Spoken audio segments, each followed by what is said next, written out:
ഒരുപാട് തവണ ശ്രമിച്ചിട്ടും കിട്ടിയില്ലെങ്കിൽ ശ്രമം ഉപേക്ഷിക്കരുത്. അവസരത്തിനായി കാത്തിരിക്കുക. വിജയം ശ്രമിച്ചുകൊണ്ടിരിക്കുന്നവന് മാത്രമാണ്. ദൈവം അവനത് മാറ്റിവെച്ചിട്ടുണ്ട്. സംഗീതം അത് ദിവ്യമായൊരു അനുഭൂതിയാണ്. ആദിമപിതാക്കന്മാർ ജീവിതത്തിന്റെ മാറാത്തോൾ ചുമന്ന് പ്രയാസങ്ങളും വെല്ലുവിളികളും അതിജീവിച്ച് ക്രിസ്തീയ ജീവിതത്തോടെ തുഴഞ്ഞ് മുന്നേറിയപ്പോൾ രചിച്ച ഗാനങ്ങളിൽ വ്യക്തമായ ഭാവവും അനുഭവത്തിന്റെ തീക്ഷ്ണതയും പ്രതിഫലിച്ചിരുന്നു.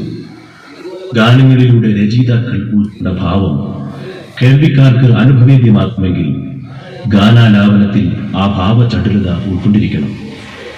ആദിമ നാടുകളിൽ രചിച്ചതും നൂറ്റാണ്ടുകൾ പിന്നിട്ടിട്ടും തനിമയും പുതുമയും നഷ്ടപ്പെടാത്തതും കേട്ടാലും കേട്ടാലും മതിവരാത്തതുമായ നിരവധി ഗാനങ്ങൾ കൊണ്ട് സമ്പുഷ്ടമാണ് ക്രൈസ്തവ സംഗീത മണ്ഡലം.